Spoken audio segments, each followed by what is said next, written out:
mag-subscribe ka na. Hello, hello, hello, hello, universe. Hello mga buweks! Magandang araw sa inyo lahat. Galaw-gala para hindi mapaimburnal. Hello sa ating mga subscribers dyan. Ganun din sa ating mga new subscribers. Welcome to Parade of Beauty! If you are here today, welcome to the new era of beauty. Beauty is in you. O, Jimwa. Kamusta naman kayo mga buweks? My God, na-miss ko kayo. What did I miss? May na-miss ba ako? Parang tahimik naman ang mundo ng pageantry. But anyway, ayun, kausap ko nga kanina si Cedi Ryan Matugas at saka si Dansky. Diyos ko, habang sumasyae ako habang nakaupo ako sa trono sa Inidoro, kausap ko sila at nalibang ako ng bonggang-bongga. Nakakaloka. Ay nako, malilate yata ako. Huwag naman sana, no? Nalibang ako na wala sa isip ko ang oras. Ayun, nagpamadali ako maligo. Ayun, gulo-gulo pa yung aking hair. Pasensya na kayo, hindi ko pa siya na-style kasi nagmamadali nga ako kanina, no? So, paimbur na lang aking buhok. But anyway, ayun, pasensya na kayo, hindi ako nakapag-vlog kasi naging busy ako sa Korean novela. Na-addict na naman ako sa Korean drama. Binalikan ko lang naman yung yung Endless Love. Ay, hindi pa pala siya Binalikan ko pa na naka red light pala. Bigla akong umaandar. Nakakaloka. Nawala ako sa hulog. But anyway, ayun nga binalikan ko ang K-drama na na Endless Love. Ayan. Yung kay Jenny, Johnny, and Andrew. Gustong-gusto ko yun. Lalo na yung yung anong tawag dito? Yung music nila, background. Yung na na na na na na na na na na na na na. Charot. Naiiyak ako. Kasi pag napapanood ko yun ang ganda-ganda. Tapos kagabi, ayun nga, pinanood ko isang upuan lang yung yung Squid Game. Ay, napanood nyo na ba yung Squid Game season 2? Para sa akin, mas maganda yung season 1. Medyo boring yung yung season 2. Wala siyang masyadong games. Siya, puro more on their personal personal lives, ganyan. Tapos basta may malaking kaibahan siya doon sa sa season 1. Mas bet ko yung yung season 2. Pero may season 5 na eh. Medyo cruel yung ending nung season 2 kasi bakbakan, tapos namatay yung best friend niya. Tapos ayun, season 5, season 3 na. Season 5 ba yung nabanggit ko? Season 3 sa 2025. Ayan, earlier this year daw yan. But anyway, ayun nga, nakakaloka. Ito congratulations naman kay Ketut Permata Julia Street, diba? Kasi meron silang history made daw si Ketut at talaga namang nagpe-fiesta ang mga Hindu. In fairness naman sa kanila, they have all the rights to celebrate. Kahit nasabihin natin na mekos-mekos lang yung mga anong tawag dito, pagkapanalo ni Ketut sa Miss Cosmo, okay lang yan, ganun talaga. So, deserve nila mag-celebrate, no? Siyempre ng victory nila dahil sila yung nanalo sa sa Miss Cosmo, diba? So tuwan-tuwa ang mga Indo dahil nga ayon, history made daw, nagkaroon ng Miss Cosmo magazine for the first time ever. Ang pageant, kasi ang sinasabi ni Bawang, wala daw magazine ang mga beauty pageants internationally. So first time ever, so history made daw ni Ken Chuot ang pagkakaroon ng magazine, ng Miss Cosmo officially. At tuwang-tuwa naman ang mga Hindu at yung mga syupit-bahay. At ang sinasabi nila doon, dapat daw hindi na i-feature si Atisa Manalo doon sa magazine, diba? Kasi daw ungrateful daw ito dahil daw after daw matalo sa Miss Cosmo, inunfollow daw ang Miss Cosmo at tinanggal daw nito ang kanyang Chai Chel as Miss Cosmo. Ano naman pakailam nila doon? Syempre kung ayaw na nung taong pag-ano dun sa Miss Cosmo, di ba? Si Atisa Manalo kumbaga ano tawag dito, wala naman na siyang ganap dun sa Miss Cosmo organization. Ba't niya pa naman ikikip yun? Lalong-lalo niya kung ano, lalong-lalo na kung alam niyang nilaro lang siya doon at saka ng organization, nilaro lang ang Pilipinas, diba? Paano ka naman magiging grateful doon?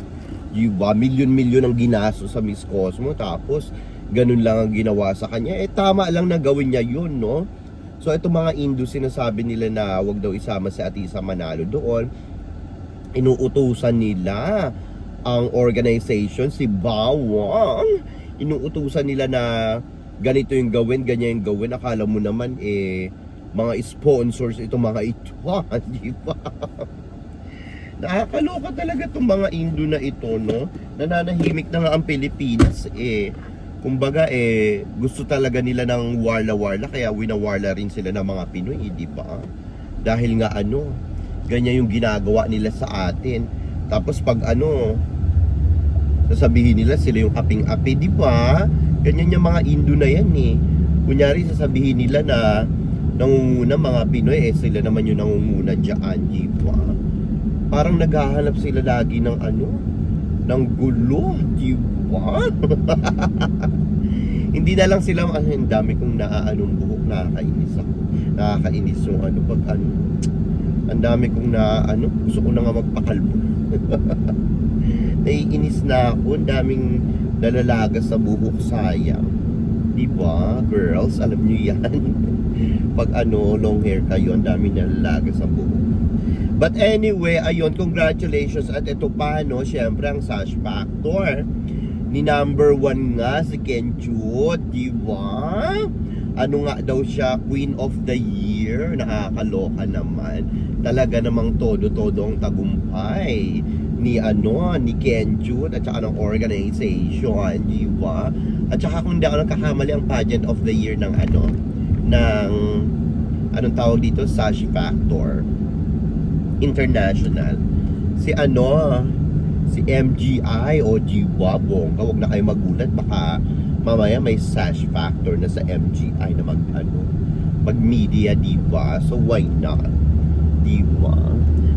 Yun, nakakatuwa yun, di ba? At least maraming nagbabalik loob ng mga Pinoy sa MGI. Ewan ko lang kasi hindi natin alam kasi ang mga Pinoy hindi rin naman basa-basa nagtitiwala yan, no?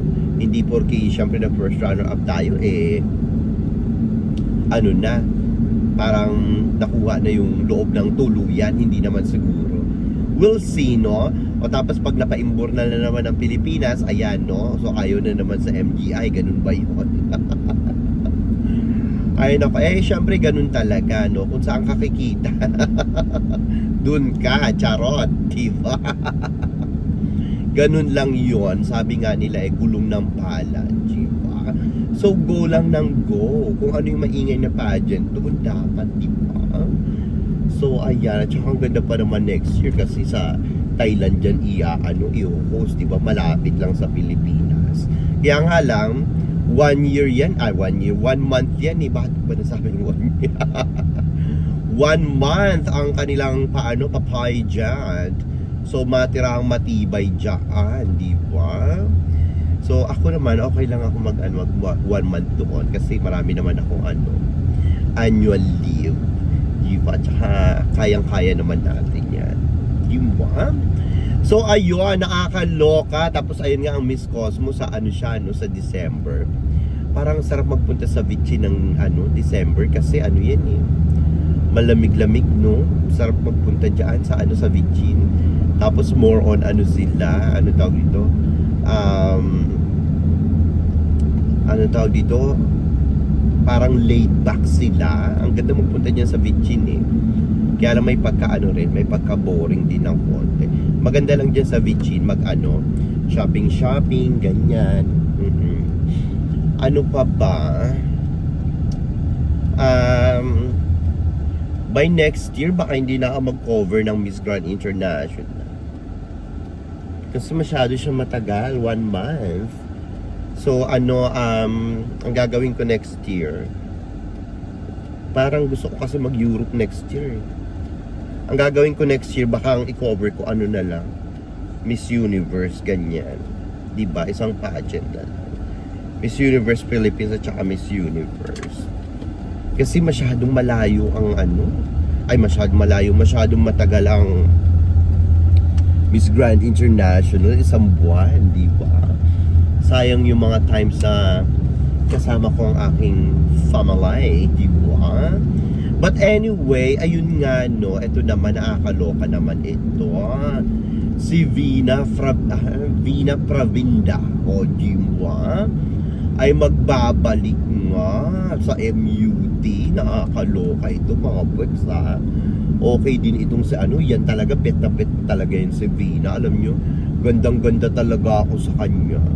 Feeling ko talaga kung itong si grabe, no, pang-apat na to ni Vina, kung hindi ako nagkakamali. Sa MUT, di ba? Sa Miss Universe Thailand. Kung sakaling, makakapanood ako ng Miss Universe Thailand, makakapanood ako kasi July. Nasa Thailand yata ako niya ni July. Ayan, kasi school holiday naman ni Gabriel. So, punta kami doon. If ever, mga Bex, naku, tignan nyo ha. Si Vina, di ba? Makikita natin in person si Vina. Di ba? Nakakaloka. Super like ko yan si Vina. Feeling ko kung itong si Vina ang magiging pambato nila sa Miss Universe, ang inaanlakas na itong pantapat sa Pilipinas. Kasi yan iba kasi yung charisma ni Vina, di ba? Huwag na nating sabihin na, si Vina naman, nakakatalak naman yan. Nakakatalak, mas gusto ko pa nga yung sagot ni Vina nung last year, sila ni Antonia Porcel, mas gusto ko pa yung bugahan ni Vina kaysa kay Antonia Porcel. Kasi yung kay Vina, more on, tawag dito, natural, yung mga bugahan. At saka yung conviction ni Vina, ewan ko kung bakit pinili nila si Antonia. Jimba. So si Antonia kasi nung last year, hindi naman ganun kaganda yung sagot. Hindi rin naman plakadong-plakado yung sagot ni Vina last year. Pero, kung ikukumpara nyo sa sagot ni Antonia Porcel, mas gusto ko yung sagot ni Antonia Porcel. Parang may favoritism din sa sa Miss Universe Thailand, porque nag-title na ng supranational itong si Antonia, pinanalo na, di ba? Nakakaloka rin, buti pa sa Miss Universe Philippines, no? Kasi hoda, kaysa may title ka o wala, basta kung sino yung deserving na manalo, yun ang pinapanalo, di ba? Itong sa Miss Universe Thailand, pinanalo si Antonia Porcel kasi nga, syempre, alam nyo na, may may title, pero kung tutusin lang, mas marami pang fans si Vina. Can you imagine kung si Vina yung nanalo last year? Diyos ko, baka buong Thailand talagang na yan, pagpunta ng airport, diva, charot. Mga pa naman, mga chai-chai, yan, malalapit yan sa mga Indians, di ba? May lahing Indian yan. Kasi tignan nyo dun sa nila, sa TV nga nila, sa national television nga nila, ang daming mga Indian na movies doon. Tapos naka chai-chai sila, dress sila, di ba?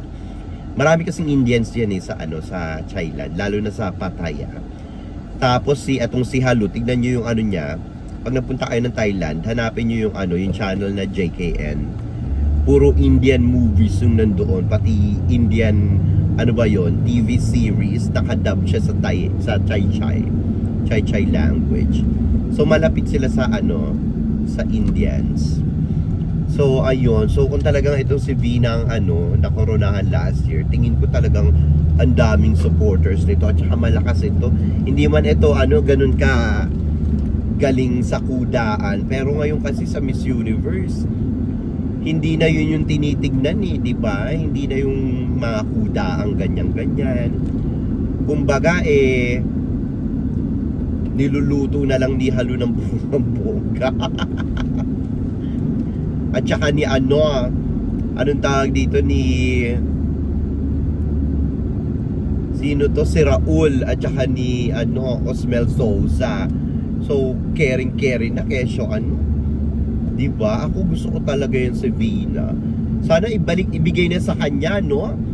Sana ibigay na sa kanya this year. Diyos ko, ang tagal-tagal niya ng lumalaban, pang-apat niya na to, di ba? So sana pagbigyan na siya, deserving din naman siya, di ba? At saka kung kay Vina ibibigay, wala silang lugi kay Vina kasi si Vina, tignan nyo, ang ganda ng katawan. Kaya nga lang, syempre, no, inclusivity yan, may asawa na si Vina. Pero wala silang lugi. Ang ganda ni Vina, ang sexy ni Vina, parang manika talaga, di ba? At tapos ang ganda rumampa, pang MGI. Sana ikalma niya lang ng konti, no? Pero magaling siyang rumampa. At saka mas maganda si Vina ngayon. Mas maganda yung styling, di ba? Tingin ko itong si Vina nag-ano lang recharge, reload, charot. Kasi di ba ano nga siya, puro travel, ganyan, di ba? So, nagpunta yan ng Canada, nagpunta pa yata siya ng Europe, di ba? So, talagang nag-recharge siya. Siguro nagmuni-muni, no? Kung lalaban pa siya talaga, or nag-pick up na kung ano-ano mga balita sa, alam mo yun, around the world, ganyan, at yun ang ibubuga niya sa sa MUT, di ba? Yung experiences ba? Yung life experiences. So, why not? Malay nyo pag ni Vina, ay talagang laban na laban itong si Vina na sa MUT, di ba? Itong si Vina, pag talaga nakoronahan mga buweks ng MUT, tingin ko talagang ito hindi lang hindi lang chay-chay ang sa kanya, magsusupport, di ba? Pati ang Pilipinas, syempre ang dami nitong kumbaga, ang dami rin itong fans sa Philippines, di ba?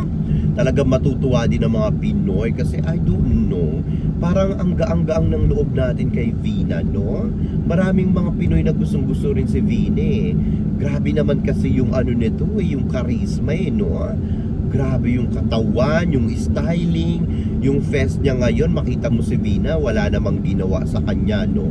Kumbaga, napaka-natural ng beauty ni Vina. Natural, yan di ba? Mga Indian, yan? Matangos ang ilong, maganda ang mata, di ba? Tapos yung face talaga, overall talaga, maganda talaga si Vina. Tapos yung katawan, di ba? I don't know, siguro hindi rin siya, may mga chika-chika kasi na hindi siya bet ni Tessie Tomas, yung may-ari ng Miss Universe Thailand, kasi nga Indian daw ito, kasi ayaw daw ng Indian. But you never know naman, baka naman hindi pa niya lang talaga time, di ba? Parang siguro may nakita lang na na pwedeng dayain, kaya pinanalo na si Itunying, di ba? Si Antonia, charot, di ba? Pero ayun nga, since hindi naman na bigatin yung part ng kudaan sa Miss Universe Thailand, ibig sabihin sa Miss Universe organization, no? So, carry boom boom na si Vina. Hindi nila kailangan ng sobrang makudya, di ba? So, okay na yon kasi ang kinukoronahan dyan kung sino yung bet ng organization. Tapos baka mamaya next year ang bet ng organization na makoronahan is Asia, di ba? Tapos si Vina ang pambato nila, tangina mga boys, ang lakas niyan. Kaya lang syempre, nandun pa rin tayo sa sa era ng 50-50 sa JKN legacy ngayon ng Miss Universe, dahil kung iisipin nyo, ang sabi nga ni Halo, yung inclusivity, they can join but they cannot win, di ba? So, paano na lang yung mangyayari doon kay Vina? It's either magpe-penetrate yan or runner-up. Siyempre, aasa na lang ba sila sa runner-up, di ba? Yung Philippines din, tayo ba aasa na lang tayo sa runner-up? Hindi dapat gano'n, di ba? But anyway, eto nga, no, good luck kay Vina Pravinda, di ba? Ito naman, nakakaloka, na pick up nyo na ba to mga Wex? Malakas nga ang ugong-ugong na etong si Pauline Amelinx. Ay, nakakaloka mga Wex. lalaban daw ulit ito ng Miss Universe Philippines 2025. Ano masasabi nyo dito? Ako nung nakita ko itong balita na ito, kasi circulating ito around social media, no, platforms, Facebook, Instagram, ganyan-ganyan, nagkalat. Nakakaloka mga buweks. Ayan ha, lalaban na naman daw itong si Pauline Amiling sa Miss Universe Philippines 2025. Ano masasabi nyo dito, ha? Well, para sa akin, okay lang naman. Kahit 4 times na yan, no, na lumaban siya, wala namang limitasyon na ang paglaban sa Miss Universe, di ba? Ganun din sa sa Miss Universe Philippines, syempre kasi nga inclusivity. Talagang ano tong si Pauline Amiling, pwede talaga to, no? Huwag niyo nang problemahin yung body niya, Diyos ko Lord. Iba-ibang katawan ng mga tao. Mabuti na nga lang kahit paano itong si Pauline Amiling, last year nag-effort yan, di ba? Talagang nagpapayat, nag-gym, ganyan-ganyan, no? So wag na nating problemahin ang kanyang katawan. Ganyan na talaga yan kasi nga may lahi din yan. So talagang malapad ang kanyang katawan, pero okay naman. Para sa akin maganda yung katawan ni Pauline Amiling nung lumaban siya ng Miss Universe Philippines last year, kahit na nung sa supranational. At nakita nyo naman yung glow niya, di ba? Nag-glow talaga siya doon sa Poland, di ba? Imagine niyo yung itsura niya pag nasa ibang bansa, di ba? Ang ganda-ganda niya na sa Philippines, pero pagdating sa ibang bansa mas lalong gumanda, di ba? Panigurado kung si Pauline Amiling, pag yan ang ilalaban sa Miss Universe, ay talagang plakadong-plakado. Maganda naman yung styling ni Pauline Amiling, di ba? Ang ganda ng fest, di ba? Tapos tignan nyo, makuda din ito. So talagang laban na laban ito. Bubula ang bunga nito ng bonggang-bongga, di ba? Nakakaloka at saka bigatin yan, di ba?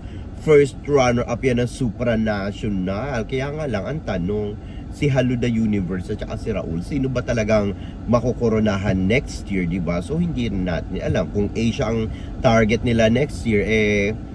Panigurado yan, Thailand muna bago ang Philippines ulit. Baka 42 years ulit, no?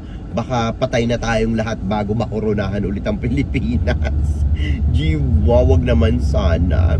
Kaya nga lang, ayun, since marami rin ang magbabardagulan sa Miss Universe Philippines next year, syempre nangunguna na nga dyan si Winwin Marquez. Alam nyo naman itong babaitang ito, hindi rin ito nagpapakabog sa rampahan pa lang, Diyos ko Lord, di ba?